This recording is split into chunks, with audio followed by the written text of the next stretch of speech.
Imagine chegar à casa da sua melhor amiga pela manhã. Os carros continuam estacionados do lado de fora. As bolsas estão dentro da residência. O cachorro corre inquieto pelos cômodos. E tudo indica que alguém esteve ali poucas horas antes. Mas existe um detalhe. A dona da casa, sua filha e uma amiga desapareceram durante a madrugada. Não havia sinais evidentes de arrombamento. Nenhuma mensagem explicava para onde tinham ido. E ninguém voltou para buscar os objetos deixados para trás. Mais de 30 anos se passaram. Nenhuma das três foi encontrada. E ninguém conseguiu explicar como 3 mulheres desapareceram juntas de uma casa no centro de uma cidade. Ainda mais sem deixar uma resposta definitiva. Essa é a história da Springfield Tree. E este é mais um Arquivo Perdido.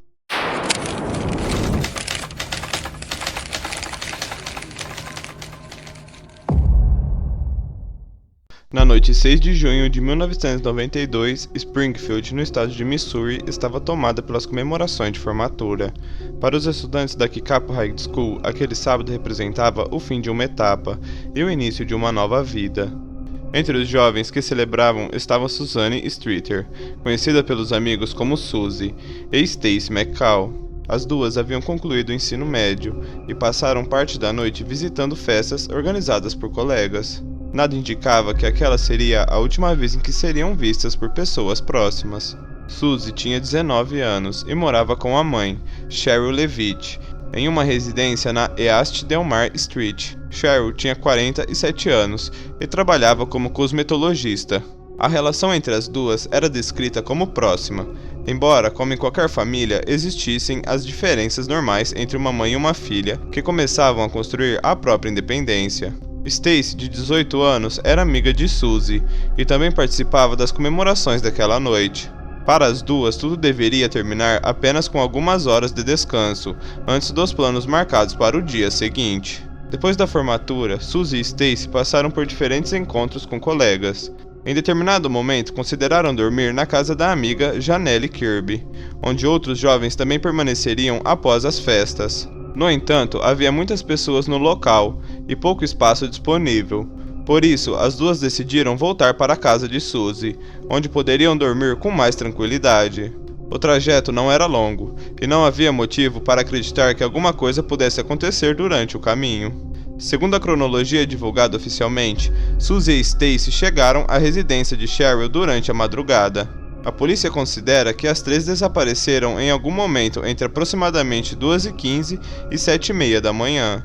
Esse intervalo é uma das poucas certezas mantidas pelas autoridades desde o início da investigação. Tudo o que aconteceu dentro ou nas proximidades daquela casa durante essas horas permanece desconhecido. Cheryl já estava em casa quando as jovens chegaram.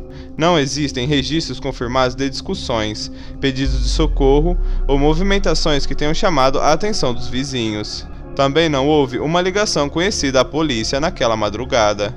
Para qualquer pessoa que passasse pela rua, a residência parecia apenas mais uma casa silenciosa depois de uma noite de celebrações. Os 3 veículos ligados às mulheres permaneceriam no endereço, reforçando a impressão de que nenhuma delas planejava fazer outra viagem longa antes do amanhecer. Na manhã seguinte, Suzy e Stacy deveriam encontrar os amigos para passar o dia em um parque aquático. Quando não apareceram no horário combinado, Janelle e o namorado decidiram ir até a residência. Eles provavelmente esperavam encontrar as duas ainda dormindo, ou atrasadas depois da longa noite de festas. Em vez disso, encontrariam uma casa aparentemente normal, com praticamente tudo no lugar, menos as 3 mulheres que deveriam estar lá. A partir daquele instante, uma comemoração de formatura se transformaria em uma investigação que atravessaria décadas. Porque o que havia dentro da residência não explicava uma fuga, não indicava uma viagem planejada, e também não revelava de maneira evidente que um crime havia acontecido. Era como se Cheryl, Suzy e Stacy tivessem simplesmente interrompido suas vidas no meio da madrugada e desaparecido. Pouco antes das 9 horas da manhã de 7 de junho de 1992, Janelle Kirby e o namorado chegaram à casa de Suzy. As 4 amigas haviam combinado de passar o domingo em um parque aquático, e o atraso começava a parecer estranho. Como conheciam bem a família, não acharam incomum entrar na residência para chamar Suzy e Stacy.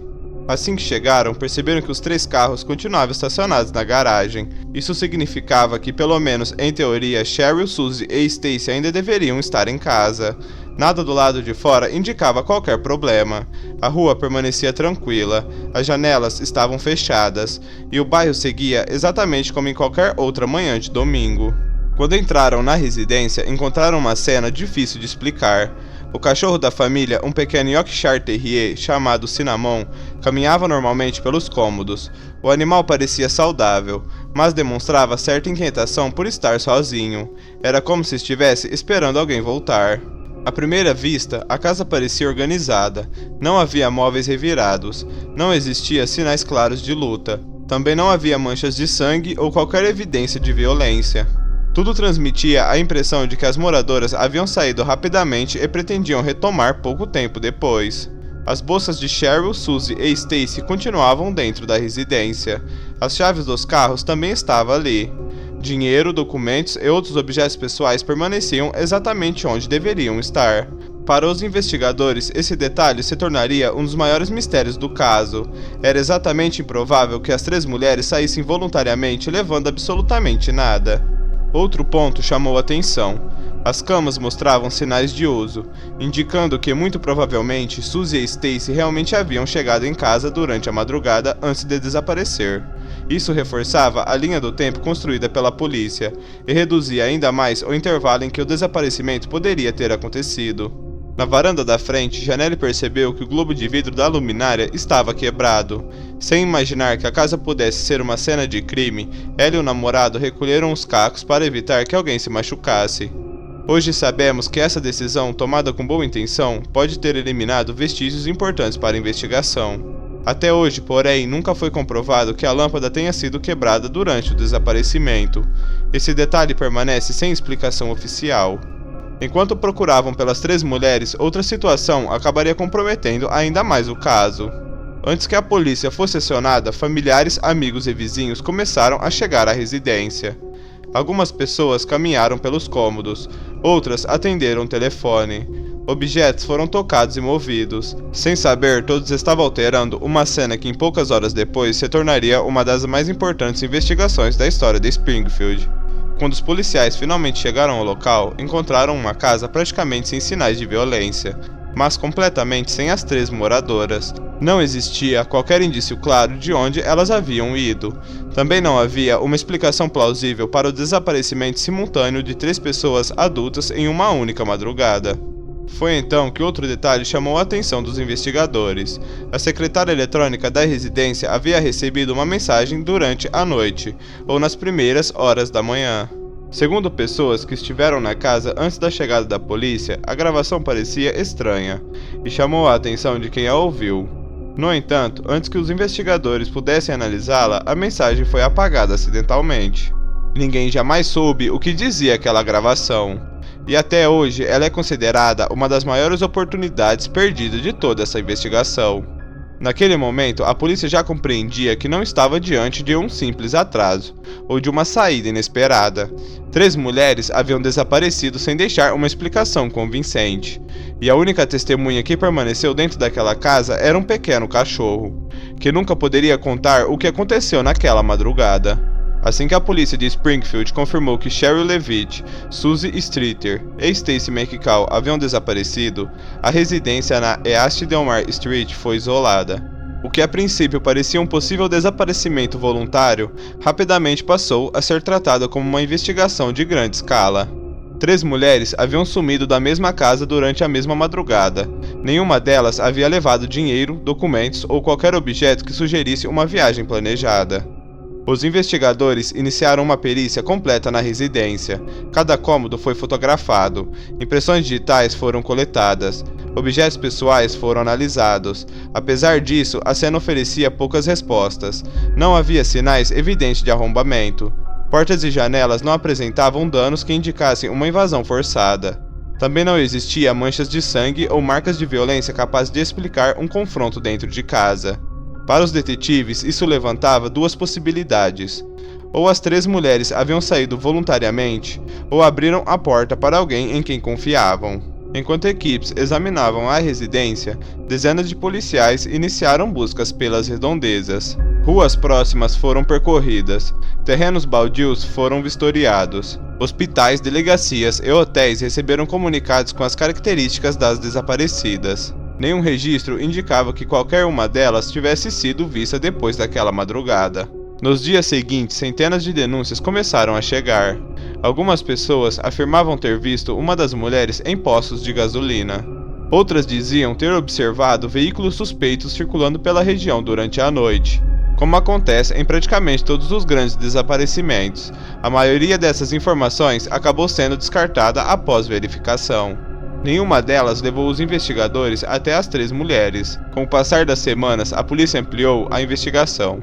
Cartazes foram distribuídos por diversos estados americanos.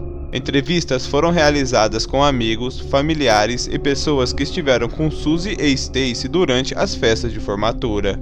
Cada minuto da última noite passou a ser reconstruído na tentativa de descobrir onde poderia estar a peça que faltava naquele quebra-cabeça.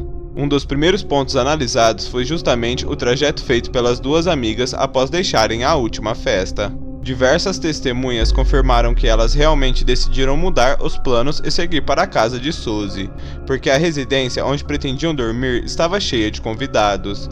Essa mudança de última hora chamou a atenção dos investigadores, afinal, pouquíssimas pessoas sabiam que elas terminariam aquela noite na casa da East Delmar Street. Esse detalhe levantava uma dúvida importante. O desaparecimento foi completamente aleatório? Ou alguém já sabia exatamente onde encontraria as 3 mulheres naquela madrugada? Enquanto a investigação avançava, outro problema começava a preocupar os detetives. O enorme número de pessoas que entrou na residência antes da chegada da polícia havia comprometido parte da cena. Impressões digitais de familiares, amigos e vizinhos misturavam-se às que realmente poderiam ter alguma importância. Objetos haviam sido tocados, telefones foram utilizados, a luminária da varanda havia sido limpa. Para muitos investigadores que trabalharam no caso, aqueles primeiros minutos representaram uma oportunidade perdida que jamais poderiam ser recuperada. Mesmo assim, a polícia não desistiu. Nos meses seguintes, a investigação continuou crescendo. Novas testemunhas surgiram. Buscas foram realizadas em diferentes locais. E pouco a pouco, alguns nomes passaram a chamar a atenção dos investigadores. Pela primeira vez, a polícia acreditava que poderia estar se aproximando de pessoas capazes de explicar o desaparecimento da Springfield Tree. Conforme a investigação avançava, diversos nomes passaram pelo radar da polícia. O mais conhecido deles era Robert Craig Cox, um criminoso condenado por outro sequestro e vivia na região de Springfield na época do desaparecimento.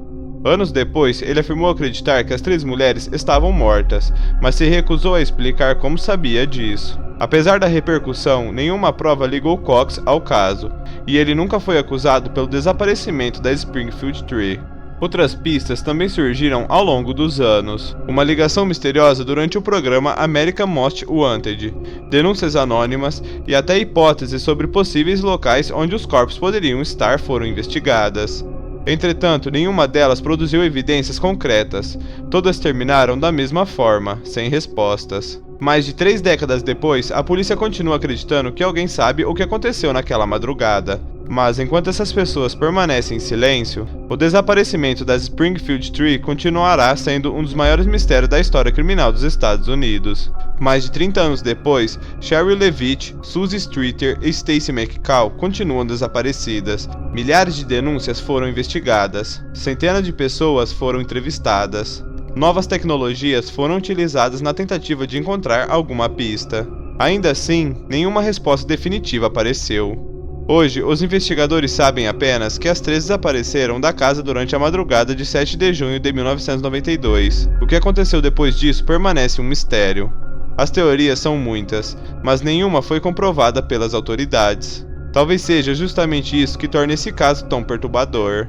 3 mulheres desaparecem da mesma casa, na mesma noite, sem deixar uma explicação convincente.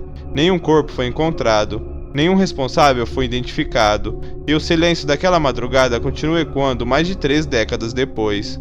Agora, eu quero saber a sua opinião. O que você acredita que aconteceu com as meninas de Springfield? Escreva suas teorias aqui nos comentários. E se você gosta de mistérios reais, investigações sem solução e histórias que desafiam qualquer explicação, inscreva-se no canal, porque alguns desaparecimentos não deixam apenas perguntas, deixam famílias esperando por respostas que talvez nunca cheguem. E este foi mais um Arquivo Perdido.